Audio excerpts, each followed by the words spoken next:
Faramerabantsika tsy avindray tratro alakamisy faefatra amby folo volana septambra izao ary misaotra an'Andriamanitra isika mbola afaka miantso ny anaran'izay amin'izao fotoana izao. Mialohan'ny hidirantsika ny amin'ny mofinainan'io dia hivavaksika. Tompoandriamanitra eo mbola velom-pisaoranao izay fa mbola afaka miantso anao amin'ity maraina ity. Misaotra anao ihany koa ianao ilay loharano ny aina ho anay, ianao ihany koa ilay mitana ny fofinainay mandrakariva. Mena maimaimpona izany a, tsy vidim-bola, tsy vidiana harena, fa dia fitiavana avy aminao no atolotra ho anay. Ny taratra ny fiainanay dia hitanay taratra fa fitiavanao avokoa, fa ny zavatra rehetra ny aminay ary dia nataonao misy noho izany fitiavanao izany. Ampio izay ahita mandrakariva izany fitiavanao izany, ka tsy ary fa ianao eo anilanay mandrakariva ary mikendry izay ahasoanay. Anaran'i Jesosy, amen. Lohatenin'ny nofinainantsika androany dia manao hoe loharano-pahasambarana. Loharano-pahasambarana. Nalaina no abolana toko 7:7-3 manao hoe ny fahatahorana an' Jehovah no azahoana fiainana, izay manana an'izany tsy mba andro fotsy sady tsy hiaran-doza. Amen. Anankiray amin'ireo fahadiso-kevitra mamoetra indrindra ny fiheverana fa manimba ny fahasalamana ho izy ny fivavahana. Hoy ny soratra masina amintsika manao hoe ny fahatahorana an' Jehovah no azahoana fiainana ary nizaniza ianao no maniry fiainana ka ty andro maro ahitana soa dia arovy ny lelanao amin'ny ratsy hozy izy ary ny molotrao mba tsy teny fita ka lavero ny ratsy ka manaova soa mitedava fihavanana ka arao izany.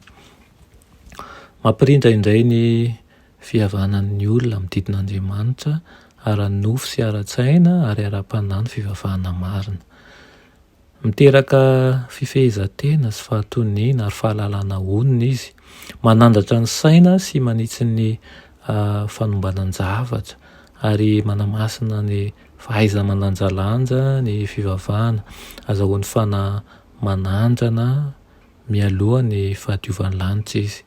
Manamaivana ny enta mavesatra vokatry ny tabataba sy ny ahiahy mahazo antsika ny fonan'Andriamanitra sy ny fitondrany lehibe.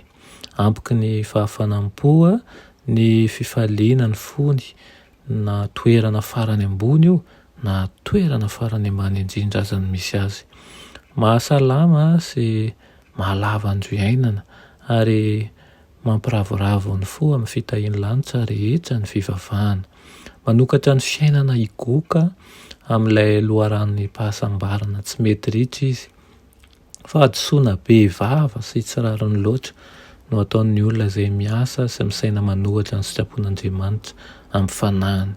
Tsy mety ahitany tena fifaliana eo amin'ny lalana voararan'ilay tsy mihevitra afatry ny soan'ny voariny sy ilay mahalala ny fomba andavorariana an'izany. Mitarika hivarina any amin'ny loza sy ny fandringanana ny lalan'ny fandikan-dalàna, fa hoy izy hoe lalana mahafinaritra ny lalan'ny fahendrena ary fiadanana ny alehan'ny rehetra. Tsy very maina izany akory ny fianarana ny fomba fitehizana na rahan'ny Hebreo na teo amin'ny ara-batana na teo amin'ny ara-pivavahana.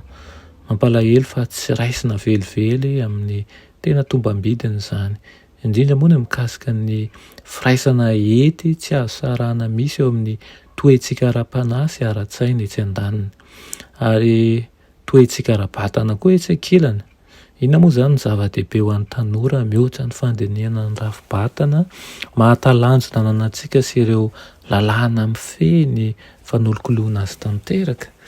Dia ny rafitiana ny mofinainantsika androany dia aoka tokoa isika hifantoka amin'ny loharano-pahasambarana, aoka tsy ho revon'ny toe-tsaina izay alefa ankehitriny milaza fa tsy mahatafita ny fivavahana, manaratsy fa manimba ny toe-tsaina fivavahana, kanefa kosa dia aoka hitoetra amin'ny fahamarina mandrakariva isika satria fantatsika izay notsika, fantatsika izay namonjy antsika ary fatatsika ny antony rehetra mahatonga antsika anaraka ny Kristy. Dia ho aminao ne zany teny zany, meteza hitoetra mandrakariva amin'ny Tompo. Amen. Raha ny masina tsinandanitra mbola misaotra anao zahay ny amin'izany teninao izany amin'ity maraina ity. Misaotra anao ihany koa tsy mba mandao anay fa mamerina ho an-tsainay mandrakariva mba tsy ho variana amin'izao fiainana izao fa dia mandalo avokoa ny hitanay maso, fa ny teninao kosa dia mitoetra sy mampibanjina anay ny amin'ny zavatra lavitra n'izao hita maso izao, ary indrindra ny amin'ny teny fampanantenanao anay. Tonoina sy angatanay aminaran'i Jesosy. Amen.